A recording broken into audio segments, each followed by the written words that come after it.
is Renat. I'm one of the founders of RevOS AI, a revenue operation system. Thank you very much for attending our webinar today. We have an amazing guest today, Michael. Michael is one of the key sales people I really admire and follow very, very closely. He is one of the founders also of a company called APOMAT, which was later on was merged with Easy Software, which is actually one of the Battery Ventures portfolio companies here in Germany. An amazing story, amazing person. And Michael, thank you very much for giving some insights about Salesforce and ServiceNow return on investment today. Thanks a lot, Renat, and thanks for having me. And thanks for the flowers, by the way. Now the level is set, so let's work on it. And I guess everyone joining today, how to get the best return on invest out of Salesforce and ServiceNow. It's probably an experience that I made in my role as a head of sales and the managing director at Easy Software, but many of you might have the same experience. You invest a lot in those platforms. You spend a fortune of money because everything changes when you have the right tool, yeah? And then you're asking, well, let's recalculate the ROI and you see, how does that really fit? And today we want to give you a short idea, a quick look how to get really investments in your platforms right done, that they really deliver a value, a measurable value, and a real return on invest. And well, burning money with platforms, $3.4 million is averagely spent on a platform like ServiceNow, like Salesforce, per larger company in the US. So that's a tremendous amount. I couldn't believe it when I researched this. And if you think of the sums that your company spends in terms of licenses, that's one part, but also consulting services you have several consulting service companies working on those platforms, trainings and all that. Yeah, I believe it's pretty close. And if you see which platforms are we seeing mostly, well, for sure, we see a lot of Salesforce with a market share of 23.8% in 2021 as a CRM system. Pretty clear, everyone's talking about it. Next one is SAP, Microsoft, and a lot of smaller cloud native, new startup fancy CRM systems. I think that's what we see. Interesting to see that really ServiceNow has a market share of more than 50% for professional services, for ticket systems. So that's an interesting share. Then you see a lot of Jira and all that. And for sure in marketing automation, we do see HubSpot. So let's talk about those three today, because I think this is pretty common. If you have another service management tool or marketing automation tool, I guess you'll find yourself as well. Myself, Michael Reiserer, I did start using Salesforce with my first sales operations. I set up two startups, one in the IT business, APOMAT, Renat mentioned it, sold to Easy Software, and we globally introduced Salesforce as a platform. As well, I used it in the real estate business as a CRM system. So I'm really deep into Salesforce, and I was always something in between what a fortune we spend and what we get out. And this is something that I share today with you and as a consultant. Interesting is working on those platforms is a little bit like a war in the company between marketing. Marketing says we are using HubSpot, marketing automation. And by the way, it has a CRM as well. And it has a ticket system. So why aren't we kings of the world and using our fantastic platform? The same guys you have with sales, for sure. We all know there's not only Sales Cloud, there's Service Cloud, there's Pardot as marketing automation, there's Billing Revenue Cloud, there's Financial Force meanwhile. So the Salesforce guys are saying, we are a customer experience platform, and basically we rule the world. You can do everything. It's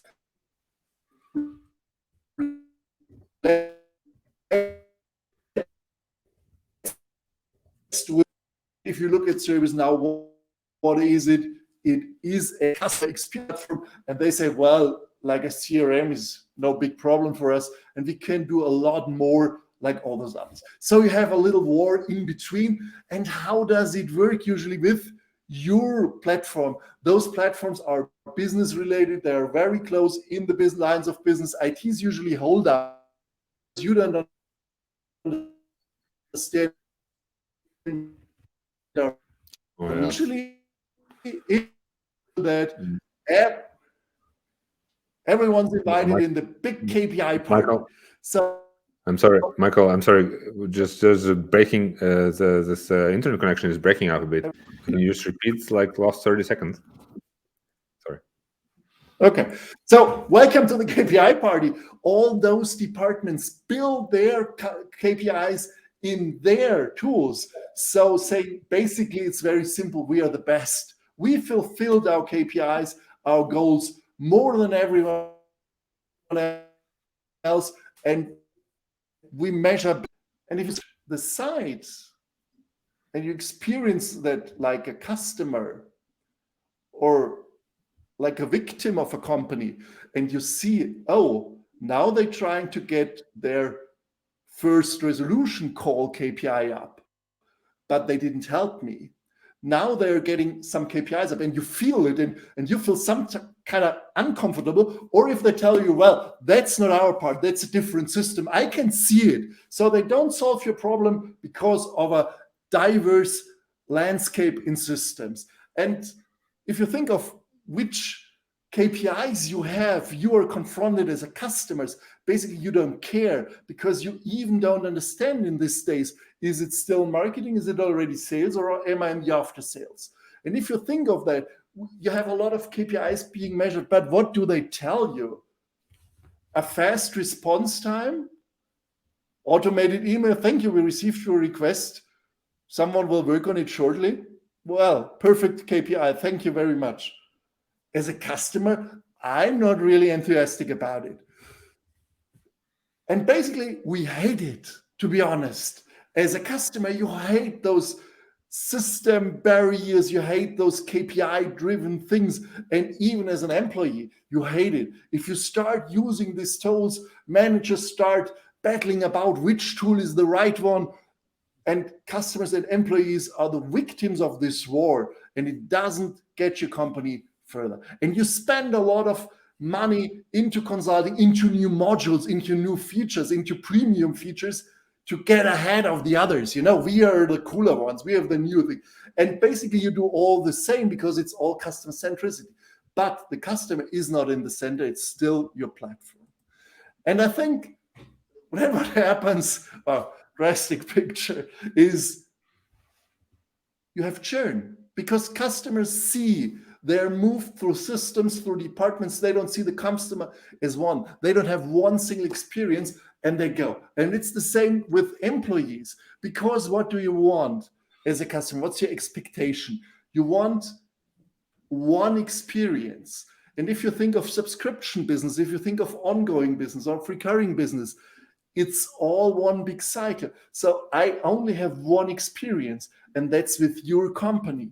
I don't have an experience with the marketing guy sending me nice material and white papers. I don't have a sales experience with the sales guy moving me through the sales cycle from SDR to opportunity and then closing the deal. I don't have an experience in the service. Then how was your onboarding, Michael? I have one single experience with this whole company. And I don't mind which system you're using. The same with employees.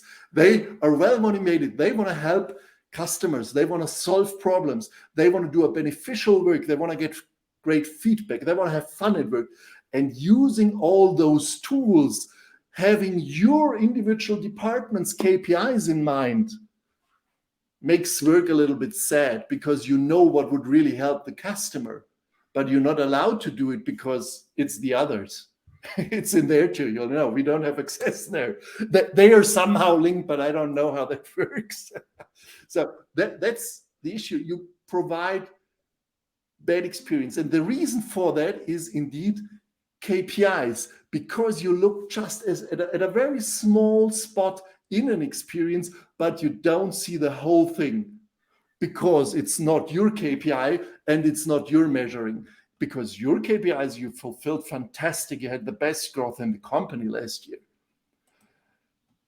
And so it's time to change the way we work with KPIs. And if you put on a holistic view, one of the essential KPIs we would recommend is a customer health score.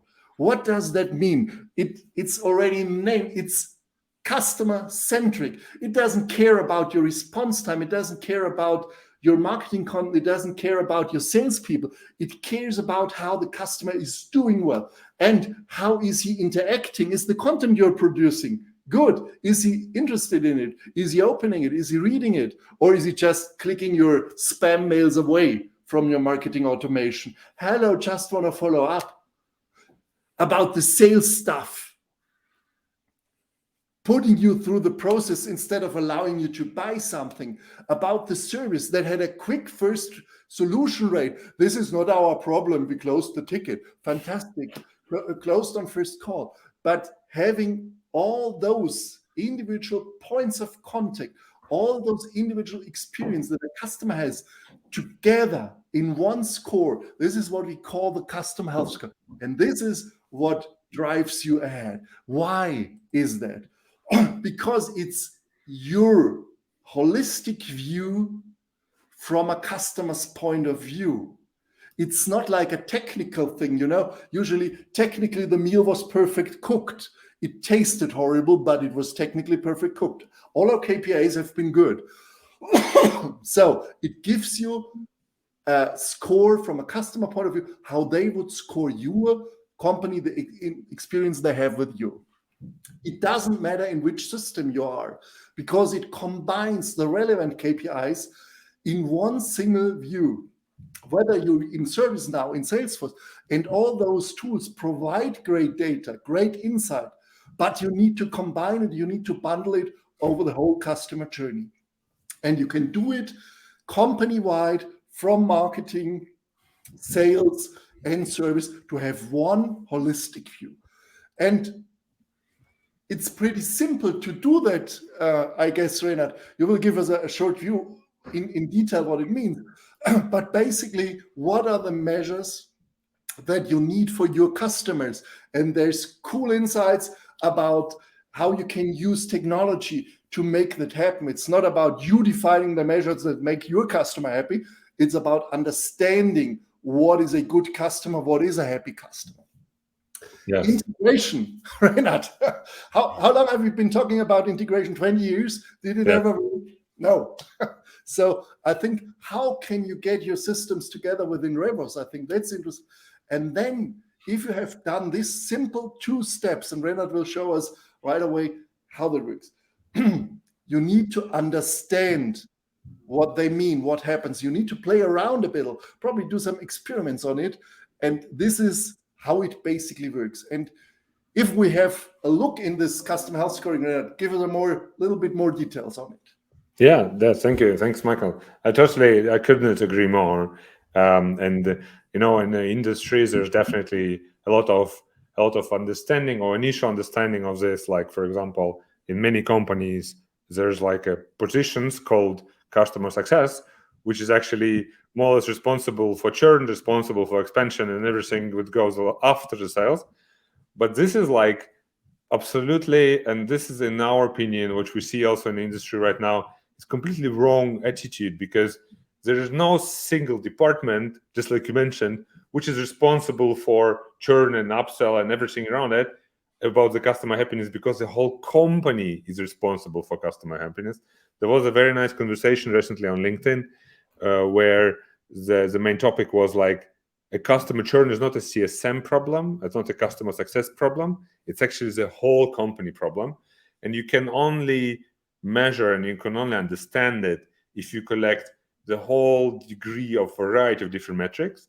And this is also why we believe the current models of building a customer health score or calculating customer health score is not sufficient because of the complexity and variety of different sources. So the integration, just like you mentioned, it's a huge problem.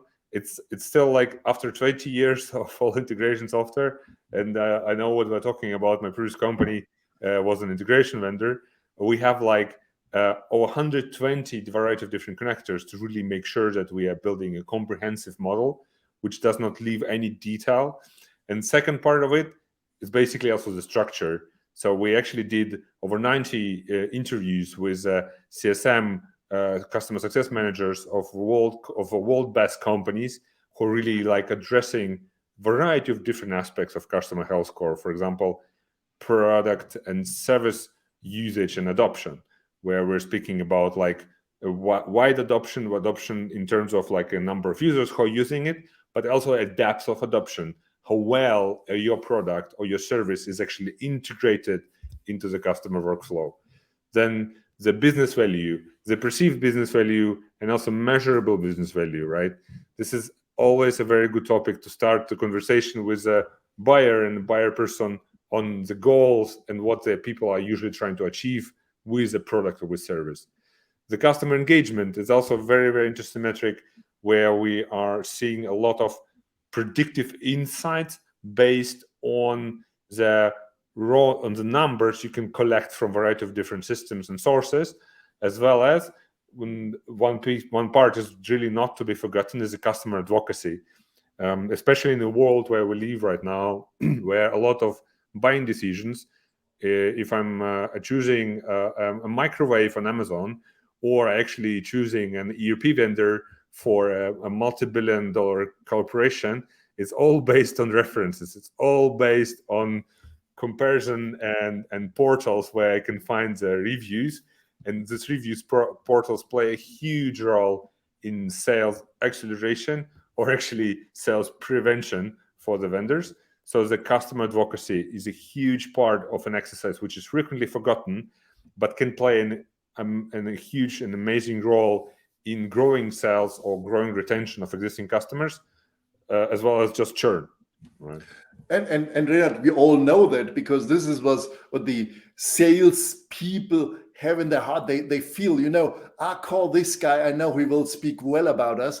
And I think with tools and platforms where the process got ahead of that knowledge, it was all about how do we process it? How do we automate it? What's the starting point? This individual knowledge of the salespeople, of the experienced salespeople, got a little bit of science, and the process is king. And with this data, with the customer health score, we get a little bit back to this knowledge, to these facts that we see that drive a customer, but we can make it in a modern way using those platforms, not as a process only tool that stops us from selling and having fun at selling, but it gives us more information how the customer feels, and it helps us preventing churn in now working on it and saying, hey, you didn't recommend it, you didn't read our stuff. And I guess the important thing is also the technology that we have in these days. Let's talk about artificial intelligence. Is there ChatGPT? No, it's about something different. It's really, you can use technology to get this health score and to make it intelligent. Absolutely, yes. And this is also one of the interesting new developments which we see in this area, especially even if we start with data integration. An untold truth about data integration that every company runs into is actually a perceived and realistic data quality, right? Even after the data is integrated, the data quality can make this data completely useless or absence of data quality, let's say, for any reasonable analysis. And this is actually one of the areas where we see an advancement in machine learning and machine ML models could potentially significantly improve and lower the burden, how we can actually work with a data of a lower quality, as well as how we can actually work with the data on more a semantic approach and more semantic level, and not only on syntax level, where actually the understanding of data, and I think the ChatGPT is a very good word, right? If we're talking about even large language models, so ChatGPT, they have no idea what they're talking about, what it is talking about, but it's more about words and sentences, how they all come together. And even from this perspective, the usage of machine learning for health scoring, and actually providing a predictive health scoring, which may be like obvious for a person if a person looks on a graph, but for a machine, it's maybe not that obvious without this machine learning exercise. And what we see right now is definitely that this customer health score, and this is actually a very nice transition to customer happiness circle, really making a lot of changes in the companies. And I guess this is what it's all about, like keeping the circle up. It's, it's the endless circle. You get happy, you buy more, you use it more, you start getting happier, you recommend it, you get closer, and your health score increases. And this customer happiness circle enables you to grow. And it enables your company to grow with better profits, with better revenues. To do it, you need to understand what's your customer health. And then you can invest really in areas that impact the customer health score, and not in your vendor telling you need to improve. It's not the process, it's about the data and about the experience of the customer. And the customer happiness, the customer health score is something that definitely helps you to get there. And I guess, Renat, if someone's now saying, well, sounds nice, what to do? How can I get to understand a little bit more? How can RevOS, probably you also have an interest in selling something or in helping somebody who does not have the data right now. What can we get? How does RevOS help? Definitely, yes. I think that we're actually opening our platform to the world after the very much time and resources we invested in development and also testing with the first customers. And we're actually starting a significant campaign, like starting from the next month, where we will be giving away an experience so that the users can definitely, like, self-service experience with our platform and try to build this customer health score models just like we discussed today. And we actually spend a lot of time building in the understanding and also the best practices out of the interviews which we did so far into the model, so that every user of a platform will not only be able to integrate very quickly with the data sources presented and available, like connectivity to Salesforce, to ServiceNow, and to all of different tools, but also immediately start with the ready-made templates, which includes all of the know-how, all of the best practices we've seen so far in the industry, to build a customer health scoring models which is by factor 10 better than what was existing before, either in some Excel files or maybe in some very simple tools which are currently available on the market. And I just encourage every person just to drop me an email on the email which you see there, or just to see on our website.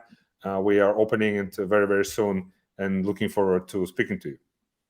And if you return to our bottom line of this webinar, saying the return on invest, how to improve the return on invest, I think if we reduce churn, if you get existing customers to spend a little bit more, if we get them to increase their customer lifetime value, then an investment in your platform makes a lot of sense. And if you think about the mechanics of this, how much return on invest would you get on a spending instead of improving a process a little bit further? And that's why we invite you, really contact Renat at this email, contact me if you're interested in getting more about Salesforce and health score. So this is how we can help you really understand what drives the return on invest, instead of the next part of the platform, the next module, the next piece that your vendor tells you to buy, and to get up your 3.4 million up to 4 million. So really do the right things the right way and do it customer centric. That's what we would like to invite you. Excellent. Thank you. Thanks, Michael. It was very, very, very interesting presentation. And basically, I think we can just have a look on our time. We are just in time, so 26 minutes right now. Is there just any questions available from the chats which we have right now? I'm just looking at my my colleagues. No, we don't have any questions. So the emails are there. You know where to find us. You know how to find me or Michael. We're looking forward to hear from you. Just if you have any questions afterwards, just ping us on LinkedIn or via email or via website. And looking forward to speaking to you. Thanks, Michael. Have a fantastic afternoon. Thank you. Bye, everyone. Bye-bye.